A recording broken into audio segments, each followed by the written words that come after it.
Giannis Antetokounmpo has mentally prepared for a trade. We discuss the latest coming up after this on Locked On Bucks.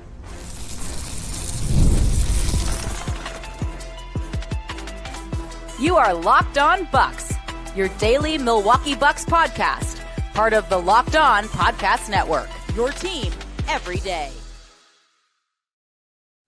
Welcome into Locked On Bucks. My name is Justin Garcia, joined as always by Camille Davis. We thank you for making this your first listen of the day each and every day.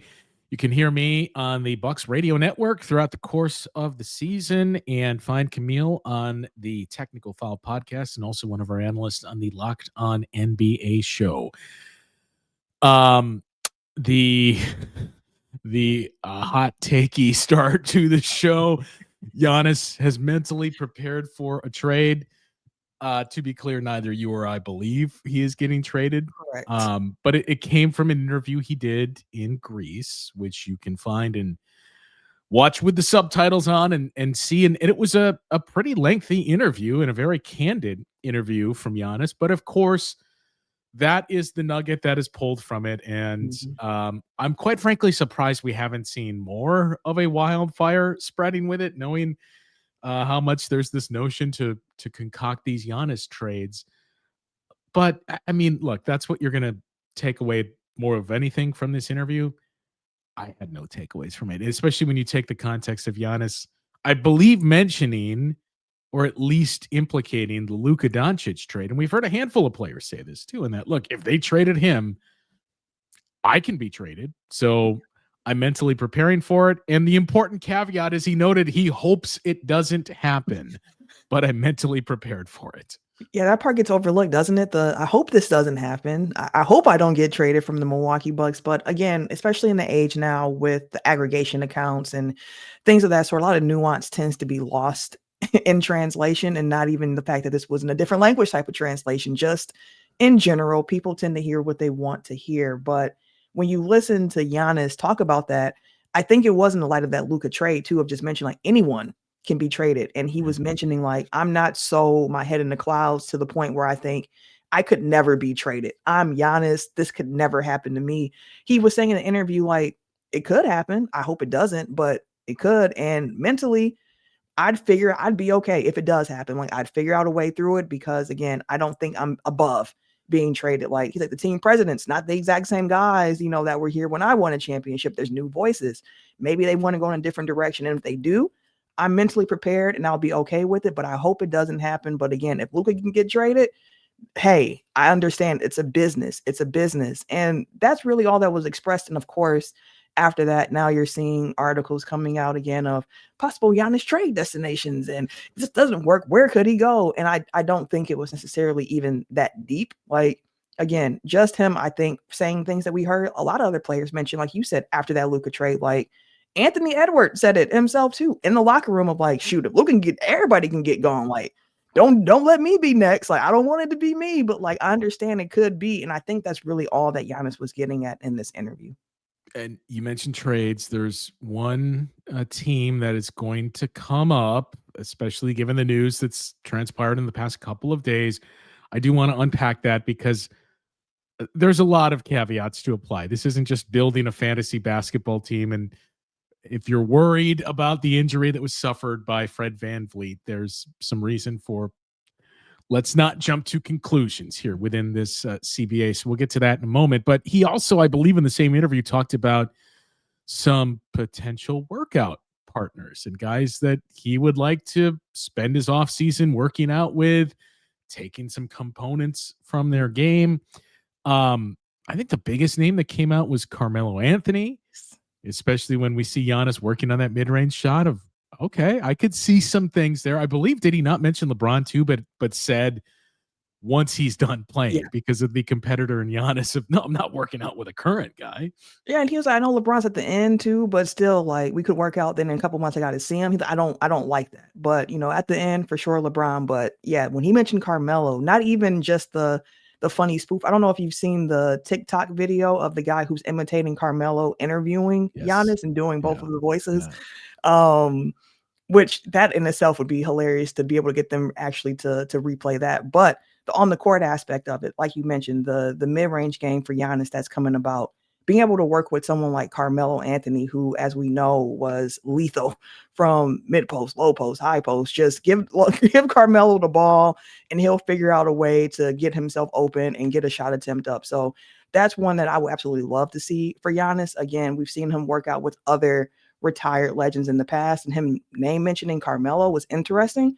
And also hearing him just name mention Anthony Edwards as a guy in the league now that he really does like. And I thought Giannis talking about the conversation around best in the world was also interesting, because he was like, it's all perspective. Like, people like what they like. Some people might prefer a shooter, or they might prefer this. He was like, and he said the same thing he said before about best guy on the best team. In my opinion, you're that guy. Yeah. But he mentioned that, his preference of players is two-way guys. I like two-way guys. I like Nikola Jokic to go out there. Yeah, I'm like, guys who can go out there and get it. Like, that's my type of player. And it made me think of, like, Bucks seem to be investing a little bit more in those types of players this upcoming season too. Yeah, I mean, I'll throw another interesting one out there. DeMar DeRozan, another guy I could see some things, and there's long been this, should the Bucks trade for DeMar DeRozan? I'm good there, but taking some of those components, especially if we can see that free throw percentage increase to 70%, as we've been asking for a couple of years, to get some of those baits that DeMar DeRozan is very, very good at. Would be a big one there as well. So leave your thoughts. What are the names you would start with in terms of Giannis's workout partners in the offseason to continue to improve his game? And, speaking of that, Camille, it must be all the backlash that Shams Charania had gotten for his Giannis reporting that we've moved on to a new subject. But what, I mean, you know what they say about throwing stones in glass houses, but what an offseason from our guy to have the scoops that Giannis is going to start the year in Milwaukee and Anthony Edwards is working on his game. Yeah, that was an interesting breaking news of, like, Anthony Edwards is still trying to develop his game, and he's studying film of Michael Jordan and Kobe Bryant. And I was like, that's breaking news? Like, wow, internal development is breaking news of what guys are playing. I mean, I find it interesting to know what guys focused on throughout the offseason of, like, hey, this is what I was really focusing on trying to add to my game. And this season, I hope you see it in X, Y, and Z format. That's interesting to me, but not breaking news on NBA Today type of breaking news of this is what this guy's working on. News banner too. Like, what? Well, and one other thing that came out yesterday is we will get back to Bucks here in a second, but it's that time of year, Camille. I can't wait to see if we get any of them next week in Milwaukee, but we got our first in the best shape of their life. Skinny Zion Williamson. Yeah, I mean, we got skinny Luka and skinny Zion coming into this season. Skinny Zion might have surprised me more than skinny Luka, to be honest. I was like, wait a second. Jarring. What? Yeah. Like, he doesn't even look like the same guy right now. I'm curious to see how that translates when he's on the court, because so much of the game is, like, it's graceful for sure, but there's some power behind how Zion likes to play. So I'm curious to see what skinny Zion looks like on the court, and maybe skinny Zion is going to have a little bit more success on staying on the court. Maybe Joe Dumars will get the last laugh maybe after. So there was an injury that occurred, and it's prompted quite a few talking heads to immediately jump to, well, here's a Giannis trade. I haven't seen as much of that doom from Bucks fans, which is good. I think we're well seasoned on that front and understand how this works. But why you don't need to worry about a Giannis trade to Houston. We will dig into that coming up after this. NFL season is here, and FanDuel is making sure you're ready for kickoff with a can't-miss offer. Right now, new customers can bet just $5, and if your bet wins, you'll get $300 in bonus bets to use across the app. You'll love using FanDuel because it fits however you like to bet. Player props, building a same-game parlay, or even just jumping in live as the action unfolds. It makes every game more exciting, whether you're watching your team or just keeping an eye on your fantasy lineup. And it's quick, easy, and the best way to add a little more energy to your Sundays. So are you ready to play? Download the FanDuel app now by visiting FanDuel.com to get started. That's FanDuel.com to place your first $5 bet. So Fred VanVleet goes down. That was Monday, correct? Yes.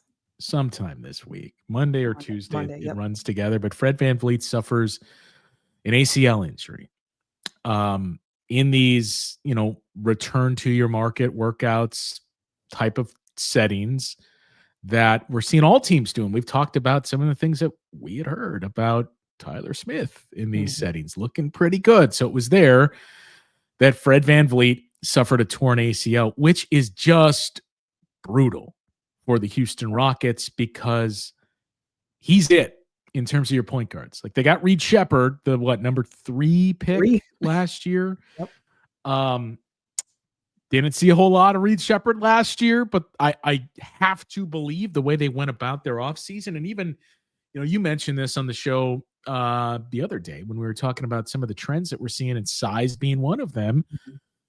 It raised some eyebrows when the Houston Rockets had already kept Steven Adams and then signed Clint Capella and also traded for Kevin Durant. But now in hindsight, I can't help but wonder if you look at that in your Houston, you say, maybe we should have added another guard.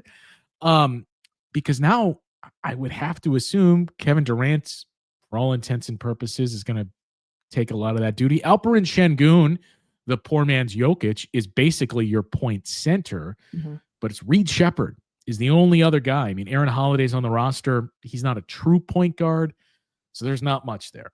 And the way the Rockets are built to win now with Kevin Durant, that, I don't have time to waste here. And the belief in this team coming into the season, I've started to see a lot of. This might be the nudge for Houston to go trade for Giannis now and offer the Bucks that killer package. You need a point guard. Giannis and Alperen Şengün can be your point guard. So this is the way to go do it. I don't want to speak in absolutes, Camille, but there is a less than 0% chance that Giannis is getting traded to the Houston Rockets in the immediate future. And there's a number of reasons why. But the biggest one is I just don't believe he's getting traded. Yeah. It's going to take Giannis asking for a trade. And everything we've seen along the way seems to indicate he's not there. Like he's telling them, give me a sign that I need to ask out. And the Bucks are doing anything but that. So there's that. But there's also a whole lot of complications with any trade. And frankly, in terms of the national discourse, this is what's not really getting mentioned. I would assume they're digging into it on Locked On Rockets. But you had the list. It's basically everyone on the team, just about everyone, is untradeable for various reasons, at least until that December 15th date. Yeah. So for the Rocket side of things, they can't apply for a disabled player exception, but doesn't change their financial restrictions. Like they are about $1.2 million from that first apron hard cap. Yes. So with that, cannot sign a vet men player because it is more than that amount. And when it comes to trades, first of all, who they cannot trade. They cannot trade Steven Adams, Fred VanVleet, Clint Capella, DFS, Jabari Smith, Josh Okogie, Jayshawn Tate, Aaron Holiday, or Jeff Green until December 15th. The only players that are trade eligible on the Rockets are Amen Thompson, Reed Shepherd, Alperen Şengün, Kevin Durant, or Tari Eason. I don't see any of them being traded to try to bolster up the point guard position for them. So I think it's unlikely that the Rockets go out of their way to try to get a point guard before December 15th. I think it's going to be internal until that date when they can kind of assess and see what they need. And you mentioned the other names who can take that role. I think it's going to be a lot of Amen Thompson because he was drafted kind of like a point guard, so to speak. It's just that you had Fred VanVleet and you had Jalen Green and you had Şengün. So like opportunities to have the ball in your hand weren't as great. But coming into this season with Jalen Green gone, I believe that they were already going to try to give Amen a little more touches with the ball. But now without Fred VanVleet, it's not as much of like, well, let's kind of experiment and see. Now it's like you kind of have to do this. And Reed Shepherd, who didn't play much last year, we're going to need you now to be the backup point guard. And we're going to need you to play these minutes until we get to mid-December or so to evaluate. But with all that being said, like, I too don't see a pathway forward where the Rockets are calling up Milwaukee like, hey, here's this Giannis deal we want to have to do here, because I think they feel they're already kind of close. And again, with their financial restrictions and what they have going on, can't really see them making that move. So it's tough for Houston, but I don't think if there were any Bucks fans out there concerned or worried, like, hey, maybe this does open the door. Again, can't speak in absolutes, but I would say that's not a door I'd be worried about at this moment opening. Yeah. And I mean, so they have 15 guys on their roster now, but one of them is Nate Williams, which is a non-guaranteed deal. It doesn't guarantee until it's the same deal as Andre Jackson Jr., basically. I would assume he gets waived because of what the Rockets' current cap situation is. They're going to have to waive him to get below the first apron level. They're hard capped there because of the Kevin Durant trade. So if you waive him, that's going to put Houston at $194.6 million. The first apron level is 195.9. So it's not even enough to sign one of those names that you mentioned, like a Russell Westbrook or any type of vet minimum deal. They'd have to wait until I don't even know. We'd have to check with Bobby Marks, but well into the season when those figures start to prorate to have enough room there. I think the more logical thing, as you mentioned, is Amen Thompson, which again, if the Rockets were so inclined to check and kick the tires on a potential Giannis trade, that's the name that's starting, right? Yeah. Like you've seen a lot of, well, Steven Adams and Tari Eason, and then we'll take all the assets that you have from the Phoenix Suns. Like, no, we'll take Amen Thompson. We'll take another one of those guys. We'll take another filler and those assets. That's what it's going to cost. So yeah, I think it's him. It's gonna have to be, hey, sink or swim for Reed Shepherd. And then more realistically, I think you'd have to, at this point, especially given how loaded the roster is in the front court. I mean, even guys that they brought in the offseason, we mentioned they retained Steven Adams. They brought in another big in Clint Capella. They kept Aaron Holiday. They kept Jeff Green. They brought in Josh Okogie, who is listed as a 2-guard. He's at this point really a 3 and guard some 4s at times too. That it's a very, very top-heavy roster, literally, in terms of their front court. So I do wonder if that means you're more willing to part with a guy like Tari Eason now and saying, well, we still got Dorian Finney-Smith, even though he's older. We kept Jabari Smith. We've got all these other guys in the front court. We're just going to have to move on from Tari Eason, and then you use him to bring in, a backup type of point guard. But that's not the type of move, or at least a guy that's making, a $5 million, $5.5 to $6 million figure. But, that kind of defeats the purpose of that Tari Eason contract. Was this is very valuable for another team. And once we're past this first apron, we can trade this for something more because of the value on him.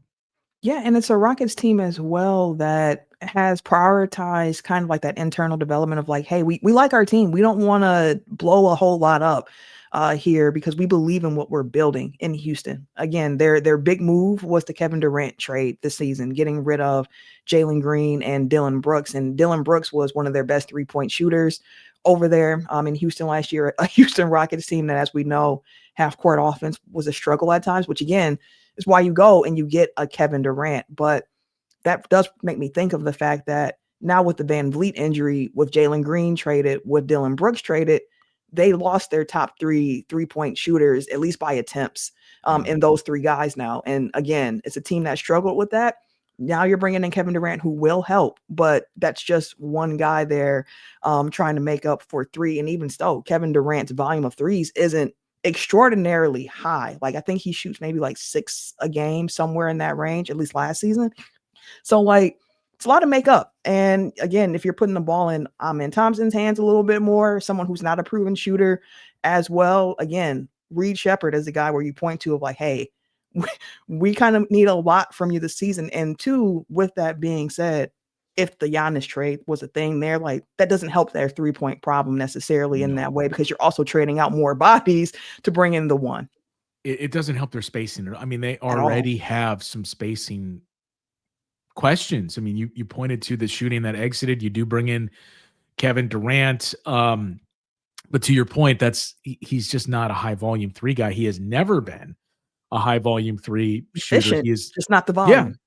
never had a season where he's taken more than 7 threes per game or taken 7 threes per game. He's consistently in that like 5.5 range. And I think his career average is 5. So they're already going to have spacing issues because it was Kevin Durant can shoot. And then Fred VanVleet is our spacing guy. So that's the other thing of that you also have to be cognizant of. Again, we're putting the cart before the horse here. If you're Giannis, like, what's the spacing I'm dealing with on this team? Like, I hesitate to even go down this road because none of us think it's going to happen or want to see it happen, but it would have to be a deal where it's Giannis and other parts from the Bucks coming over to Houston in that idyllic scenario for the Rockets. But yes, Fred VanVleet going down makes things interesting in the Western Conference, and it does not come anywhere close to meaning, does this mean the Rockets are really going to kick up their offers for Giannis for those reasons? And I mean, the one that nobody is talking about too, Camille, that I brought up at the time, we've talked about it on this show. Like, did we not just go through this exercise and have the conversation of, you know what? Boston is starting to break things up. They are a younger team, but we're starting to see having multiple $50+ million contracts on your books doesn't allow you to build a winner in this day and age of the NBA. So you got Kevin Durant on your team already with that $58 million deal, 54 going up to 58. There's an extension that's forthcoming for him as well. Makes things very, very tough for Houston. So yes, this does not mean the Rockets are becoming a stealth suitor for Giannis. There's some other thoughts on the Eastern Conference that we heard from some talking heads as it pertains to Giannis, and some very interesting commentary from our last show, literally in the comment section, that I do want to get into a couple of topics coming up next. So I know I don't want to put words in your mouth. I wouldn't classify you as a fan of Bill Simmons. Maybe you can tolerate him. You know who he is. Yep. We keep to ourselves is your approach. But he did have, spot on. He did have Zach Lowe on his most recent show, and they spent a lot of time talking about the Fred VanVleet injury and brought up none of this, which I was eagerly waiting for. Like, surely Zach is going to point out the camp minutia here, right? Yeah. Oh no, we're just doing the fantasy team trades. Cool. But towards the end of it, they started to get into the discussion of, as it seems like everything is now, how does this pertain to betting and what's the best value out there? And took a look at some of those teams, not the front runners and in the mid tier or lower, and said, well, who's the best value here to win a championship? And there were 4 teams that were lumped in there. Now, I frankly don't remember who they were. I think the Pistons was one of them. Couple of Western Conference teams, and the Bucks, who were, I think, 55-1. Okay.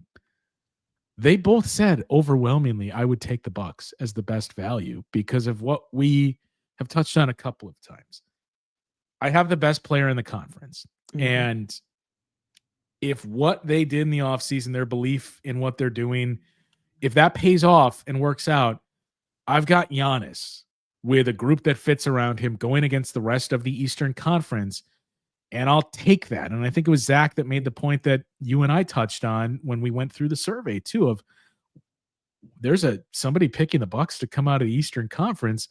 And our thought was, well, if it's a down conference, you can get through the East. You're not quite as battle tested as the Western Conference teams, or didn't have as much taken out of you. That's going to be a war. You didn't go through that.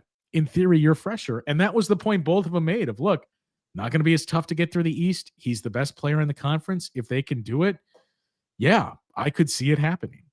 Yeah, that betting lens is always an interesting one to look through because you're trying to find this isn't necessarily something that everyone thinks is going to happen, but the odds on it are so good that even if I throw, $10 on it, I'm going to feel good if this actually comes to fruition here. Now, I don't know all of the betting like language and all the things of sorts. So like when I see something, like, okay, I understand what this means, but I do think the Bucks would be a great bet in that middle pack of like who can actually break out of the East here. Of course, depends on the odds here, of course, but it feels like a good one because, like you mentioned, things that we've talked about. Something else that Giannis said during that interview that we mentioned in the first segment that's going all around now, he talked about living in pressure and how much he enjoyed that, which we've heard him mention before. He likes being put in those high stakes environments, but in that interview, he said something along the lines of, I know I have some years ahead of me and I want to achieve my dreams and the goals at this moment. What I set in my mind to, I have succeeded. And now I just realize that I like to live in the pressure for some reason and the adrenaline that comes with that.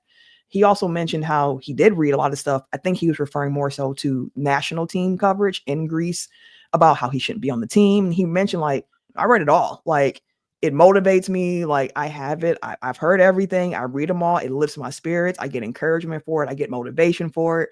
I love challenges. I love being told I can't make it or do something and then going out there and doing it.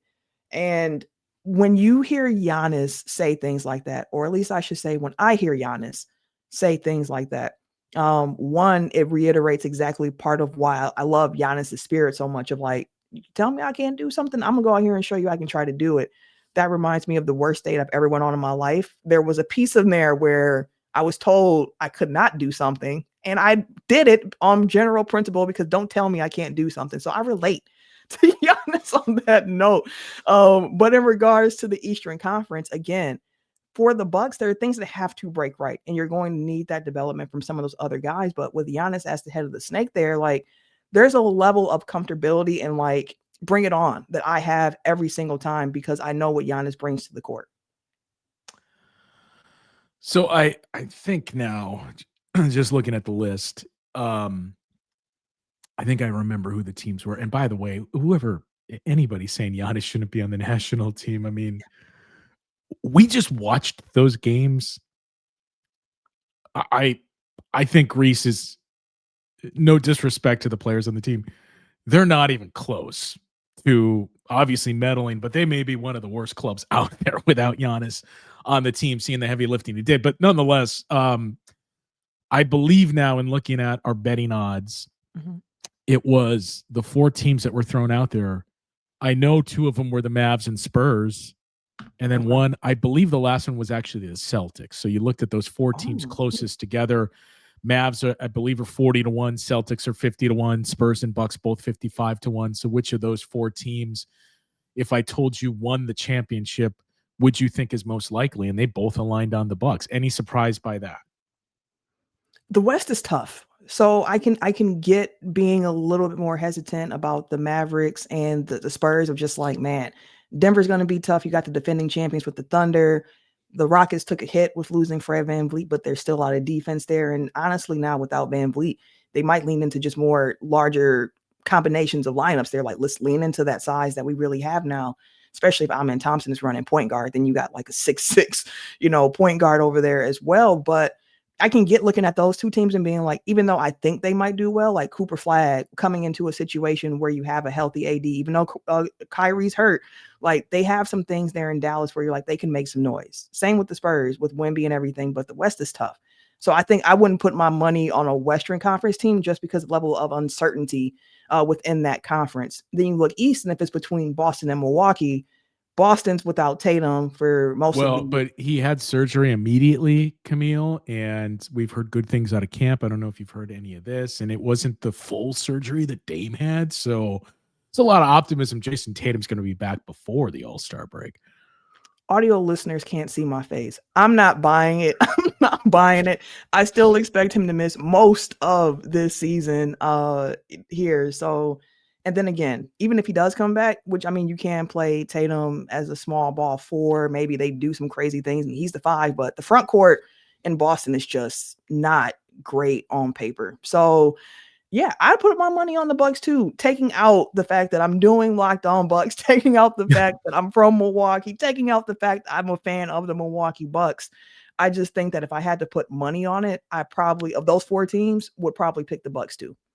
I mean, I was actually surprised it wasn't Dallas because uh, correct me if I'm wrong. Kyrie basically said he's not playing this year, or at least it's going to be much, much later than there was hope and optimism. Yeah, he said he was going to take his time. He's not rushing Yeah. that. But still, if you get him back for the playoffs, if you have a healthy Anthony Davis, if Cooper Flag is as good as advertised, I was actually surprised they didn't say Dallas. I mean, I understand the component of the Western Conference is tough, but it's also a team, granted, largely due to Luka Doncic, but it's just 2 years removed from appearing in the NBA Finals. So, yeah, but again, the case is simple. Like, if these pieces fit, doesn't matter where you finish in the regular season. Don't be a playing team. But if these pieces fit and you can play modernized and you can play on both ends of the floor, you are going to have the best player on the floor in every single series you play in. Arguably up until the NBA Finals, and then even that, it's certainly been debated among Bucks fans. But that's your lot if you're the Bucks, and quite frankly, I'll take that given where things have been the last couple of years here. So leave your thoughts. Do the Bucks, would they be the team you chose out of those four that we listed with not so great odds of winning the championship? Are they actually the best value pick that's out there? Who would you like to see Giannis work out with? We mentioned the names that he himself brought up, but who else is out there? And then, I'm sure we'll get into this a little bit more in the offseason here. Offseason's over, Camille. Just it is about next week. Just about September. I mean, I'm saying it's over now because players are back in market. They're starting to, get to the facilities a little more. We're less than a week away from media day. It's over. So we'll get into it more in the lead up to the preseason beginning. But just, the spot the Bucks are in now versus where they had been the last couple of years and how that is flipped and shifted with some other Eastern Conference teams. There is no pressure, right? I mean, I know you can point to, well, if it really goes off the rails, then what happens with Giannis? I mean, fine, but as we've said, we know this is going to be an annual discussion that is just forced down our throats of, should the Bucks trade Giannis? Is it time to move on? And I look at teams like we brought up on the last show, the Cleveland Cavaliers, I would still say have the most pressure on them of any team out there right now to win, because we have seen this group successful in the regular season and bounce at around the same time each of the last few seasons in the playoffs, whether or not that's due to injuries. We experienced that in Milwaukee as well and saw, like, it doesn't always mean it's going to get better next year. So I think there's a ton of pressure there, knowing, especially on guys like Darius Garland and Jarrett Allen, frankly, because if I'm Donovan Mitchell and Evan Mobley, look, we started with the conversation over the Mavs trading Luka, but still, like, well, I would think they'd rather retain me than those guys. So there's going to be some mounting pressure there.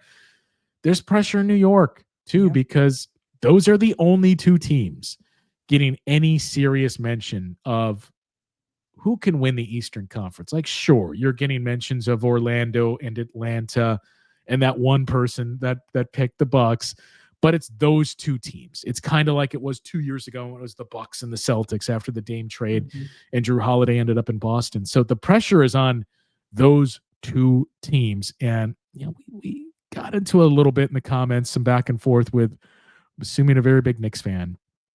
The window is this year for the Knicks, because you have Mitchell Robinson, who we saw a very, very important part of what they wanted to do. Now, granted, that was under Tibbs. Who knows how things are going to change under Mike Brown, but Mitchell Robinson is a free agent this summer. Deuce McBride has next year, and then he's a free agent, but he's barely above the minimum and due for a pretty big pay raise. The Knicks, as it stands, with their five main guys in Towns, Anunoby, Brunson, Bridges, and Hart, that's about $200 million in salary. And the second apron level next year is going to be $223 million. So you got to fill out at least 8 more spots with some free agents, and you got about $23 million to do it. So you're looking at minimums. The point being, if New York does not win the East this year, that team is not looking the same. And you would think you would start with guys like a Mikal Bridges or potentially Josh Hart and those contract figures to start to move off of them. So that was the intention of when we brought this up the other day. Is there's a ton of pressure on those teams atop the Eastern Conference. Like we've talked about, down conference, it's bad. Anybody can come out of it. What that means is the perceived favorites, look, you better win this because there's no excuses. And if you don't, there's a lot of change coming. There's a lot of change coming, and also we've talked about it before after like the Bucks won a championship and then the years with Dame of when you play with those expectations, the weight's a little bit different. And how your season turns out, everything's scrutinized on a different level. It's different when you're a favorite, like now the Knicks, who made to the Eastern Conference Finals. And when I did the crossover with Gavin on Locked On Knicks, and it was like, if you guys don't make the finals, is this season like, is it disappointment? Like, what is the season if the Knicks don't get out of the East? Is this season seen as a success in any way, even if it's a new coach, even with the other things coming? And he's like, no, like finals is what the Knicks are here for. And if they don't get it, the city and the state is going to be completely disappointed in that. I already said an Eastern Conference team is going to win the championship this year. One of those two teams, the Knicks or Cavs, are going to have an much earlier than anticipated exit, it seems like. And there's just going to be a, whoa, what do we do here with this team? And those are the things, if you're the Bucks, you love to see. Like, let's just find our footing, start building on this, know that we got Giannis, and just take off in the postseason. So leave your thoughts on that. We are starting to get ready for Media Day. I'm going to spring this on you, Camille, I think for Friday's show. We're going to tackle the things we hope to hear or are most curious about at Media Day when we get a chance to hear from all the new guys and get a chance to see Miles Turner meet with all of the local media, not just Eric Name out there in Vegas, and see the questions that are going to come from that. The rest of the moves that the Bucks made, Kevin Porter Jr.'s role with this team, Cole Anthony and what he thinks he's going to provide. Lineup. Yeah, like who do we think is going to start? Kyle Kuzma, I think is going to be very interesting to hear from as well. So we'll save that for Friday. Our thoughts for Media Day and what we hope to hear and expect to hear from that group. And then Monday is Media Day. We'll recap what went on there. I believe the Bucks still offer a free stream of that event. I, of course, will be there. In the past, I have traditionally transcribed and live tweeted what's going on with those guys. I'm not sure if I'm going to be able to do that this season, as I'm doing a few other things that day, but nonetheless, we'll have a recap and notes of the most interesting takeaways from Media Day coming up next week. That will do it for today's show, though. For Camille, I'm Justin. We'll talk with you guys once again tomorrow on Locked On Bucks.